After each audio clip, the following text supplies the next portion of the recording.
Les épreuves orales du baccalauréat 2021 ont débuté ce mardi 29 juin. Plus de 300 000 candidats prennent part à cet examen.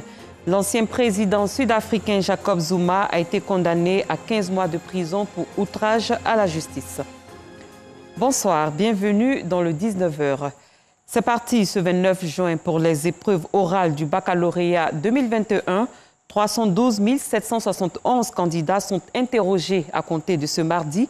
Ces épreuves prennent fin le 2 juillet prochain. Notre reporter Anissette Konan a sillonné quelques établissements secondaires du district d'Abidjan, suivant son compte-rendu. 7h30 au lycée moderne de Cocody. Les candidats attendent patiemment leur tour de passage. Ils disent être un peu stressés, mais confiants pour ces épreuves orales du baccalauréat 2021. Oui, je suis prêt, même si j'ai un peu de stress, mais je crois que ça va aller. Je préfère les tests parce qu'avec les tests, je me sens un peu à l'aise. Et puis, je peux trouver les réponses dans le test et puis mieux m'exprimer. Je suis là pour l'oral d'anglais depuis 7h30. Je suis prête et que j'aurai la moyenne. Dans cette salle de composition, le professeur d'anglais se prononce sur le niveau des candidats. Ça va, tout se passe bien. Mais le niveau, bon, je trouve que le niveau est moyen.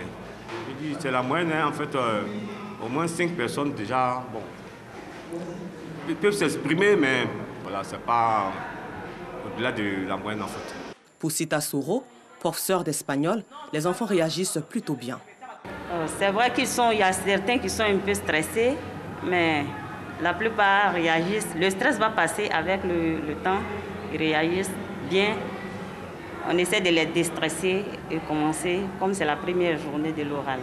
Même son de cloche du côté du lycée moderne Amagou Victor de Makuri, le candidat Adsen dit avoir bien répondu aux questions. J'ai composé en français. J'ai très bien passé. Les profs étaient vraiment accueillants. Demain, je viens passer l'oral d'allemand. Et peut-être après-demain, je viendrai faire l'anglais. Le chef de centre rassure quant au bon déroulement des épreuves. Dans l'ensemble, tout se déroule bien. Effectivement, les enfants sont arrivés très tôt ce matin. Nous, on attendait que les enseignants pour les mettre dans les différentes salles d'attente. Et c'est comme ça qu'on les appelait un à un en fonction des différentes vacations. Les épreuves orales du baccalauréat 2021 portent sur le français, l'anglais, l'espagnol et l'allemand. Elles se tiennent du mardi 29 juin au vendredi 2 juillet 2021 sur toute l'étendue du territoire ivoirien.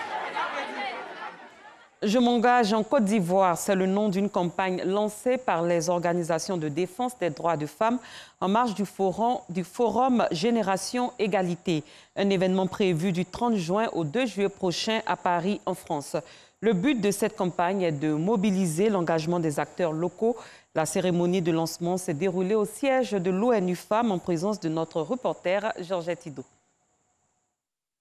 Mobiliser l'engagement des acteurs locaux, partenaires techniques et financiers en vue de faire de l'égalité du genre une réalité en Côte d'Ivoire, c'est l'objectif du forum Génération Égalité. En marge de ce forum, les acteurs de cette coalition lancent la campagne Je m'engage Côte d'Ivoire. Il en ressort depuis 25 ans que nous n'avons pas réussi à atteindre cette égalité qui est prônée depuis plusieurs années. Et donc, il s'agit maintenant de passer à l'action et de permettre aux gens de s'engager de façon réelle et de prendre action pour que d'ici quelques années, en tout cas en 2030, nous souhaitons voir cette égalité devenir une réalité. Ce forum qui se tiendra du 30 juin au 2 juillet à Paris en France va dresser le bilan des progrès accomplis par l'élaboration d'un programme de mesures concrètes pour atteindre l'égalité entre les femmes et les hommes d'ici à 2030. Aujourd'hui, le combat de l'ONU Femmes, c'est d'amener la Côte d'Ivoire et le monde entier à parvenir à l'égalité des sexes. Ça veut dire que demain, aujourd'hui, il faut que la jeune fille qui a 15 ans puisse aller librement à l'école, qu'elle puisse aller à l'université, qu'elle puisse sortir et qu'elle puisse faire le boulot de ses rêves. Qu'elle ne puisse pas être confrontée à des stéréotypes qui lui demandent de rester à la maison, de faire la cuisine, que les différents États puissent mettre à disposition des mécanismes, des processus qui permettent à tout un chacun, qu'il soit homme ou femme, de vivre librement et de développer son plein potentiel. Le forum Génération Égalité marque le 26e anniversaire de la 4e conférence mondiale sur les femmes. 14 pays d'Afrique francophone, dont la Côte d'Ivoire, prendront part à ce forum.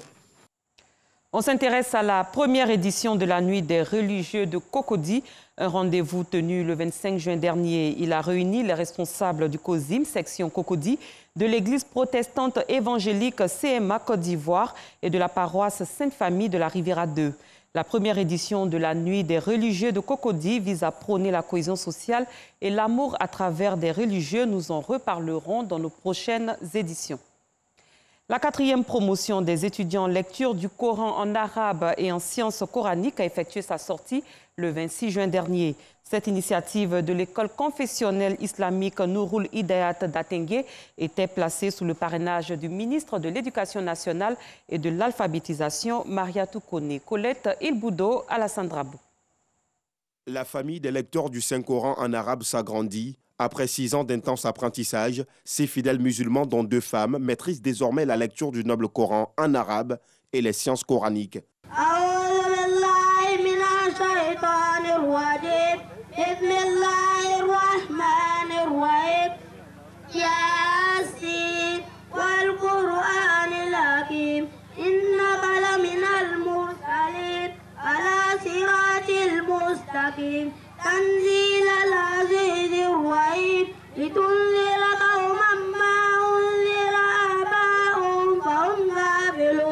La cérémonie de sortie de ces apprenants a mobilisé la présence de nombreux fidèles musulmans et guides religieux.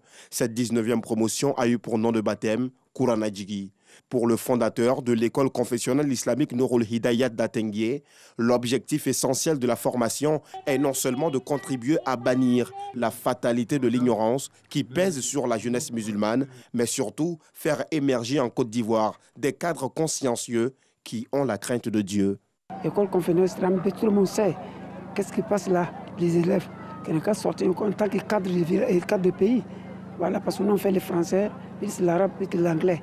Donc c'est pour l'avantage du pays. On travaille pour le pays, on peut travailler pour nous. Seulement c'est nom islamique, mais en généralement on fait les programmes gouvernementaux. Le représentant de la marraine a souhaité que l'apprentissage à la lecture du Saint-Coran par ses filleuls puisse leur apporter miséricorde et guidance vers Dieu avant d'inviter le fondateur à pérenniser cette œuvre d'apprentissage. C'est une chance plus grande que vous offrez ainsi aux enfants d'avoir plusieurs alternatives demain. L'instruction ou l'éducation religieuse ne s'oppose pas à l'éducation donnée par le système éducatif officiel. Au contraire, si nous mettons ces 2 types d'éducation ensemble, de manière complémentaire, nous ferons de nos enfants des citoyens accomplis demain. L'école confessionnelle islamique Nouroul Hidayat d'Atengue a été créée en 1998. Pour la rentrée scolaire 2021-2022, le fondateur a en projet la création d'un bâtiment R+2 dont le montant est estimé à plus de 10 millions de francs CFA. Sachez que tout athlète ivoirien qui remportera une médaille d'or aux Jeux olympiques de Tokyo de 2021 empochera la somme de 10 millions de francs CFA comme prime d'objectif. C'est ce qu'a révélé ce mardi le directeur général des sports Bertin Kofi lors d'une conférence de presse co-animée par le ministre de la Promotion des sports et du développement de l'économie sportive Paulin Claude Danho, ainsi que le vice-président du Comité national olympique Côte d'Ivoire, Lucien Kouakou. Les 32e Jeux olympiques de Tokyo démarrent le 23 juillet et prennent fin le 8 août 2021. La radiodiffusion télévision ivoirienne se prépare activement pour la Coupe d'Afrique des Nations 2023 prévue en Côte d'Ivoire. Des responsables de la Maison Bleue se sont rendus dans les villes de Yamoussoukro, Bouaké et Korogo, notamment pour faire quelques repérages. Suivons les temps forts de cette tournée avec Seydou Koulibaly et Aude Alébé. La CAN 2023 approche à grands pas. Après avoir joué pleinement avec succès le rôle de radio-télévision diffuseur hôte RTDH durant la francophonie 2017, la RTI veut relever le défi de la CAN 2023. Pour jouer pleinement son rôle de radio-télévision diffuseur hôte, la RTI ne lésine pas sur les moyens. Une mission conjointe avec le BNET, l'ONS et la société Optimum qui accompagne la CAF au niveau des médias visités successivement les stades de Yamoussoukro, Bouaké et Korogo. Dalla Diabagate, directeur technique, Soti Raphaël, directeur des systèmes informatiques, Olivier Kwaku, directeur des projets de la planification, et Koulibaly Seydou, chef du service autonome des sports TV, composaient la délégation de la RTI. C'est le stade de Yamoussoukro qui accueille en premier cette mission, un stade de 20 000 places pratiquement achevé. La visite de la délégation de la RTI a permis de relever certains manquements au niveau des commodités médias que la CAF exige lors des phases finales de la CAN. Les espaces médias ont été passés en revue.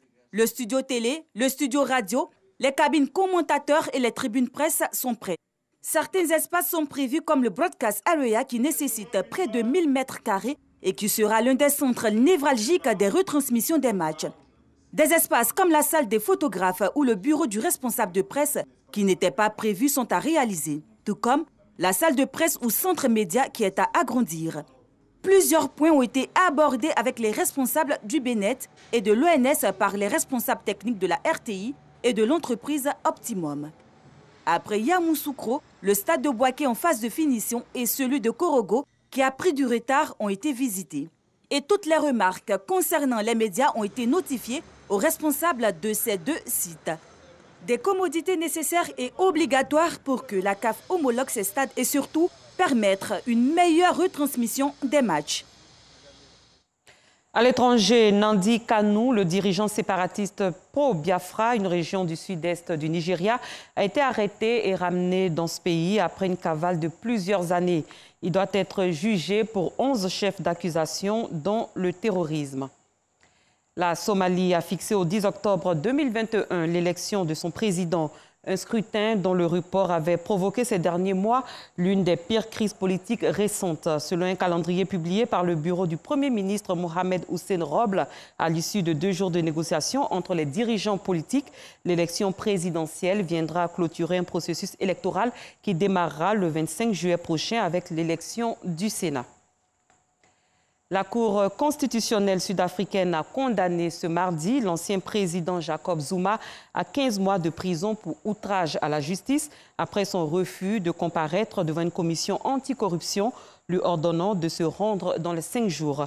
Jacob Zuma est poursuivi dans plusieurs affaires de détournement et blanchiment d'argent. Pour entrer dans les restaurants, les moscovites doivent désormais présenter un pass sanitaire sous forme d'un QR code. La Russie est aux prises avec une nouvelle vague épidémique de Covid-19. Anicette Konon. À Moscou, le pass sanitaire devient obligatoire pour manger au restaurant. Armée de son QR code, Olga attendait ce moment avec impatience. Ceux qui ont été vaccinés, qui se soucient de leur santé et celle des autres ont le droit de vivre pleinement. Seules les personnes vaccinées et celles disposant d'un test PCR négatif ou ceux qui ont été malades depuis moins de 6 mois pourront passer à table, insuffisant pour cette restauratrice. La Russie bataille toujours contre la pandémie de Covid-19. Le pays fait face à une nouvelle vague due au variant Delta. Fin de ce journal. Merci de votre fidélité. Très bonne soirée. À très bientôt.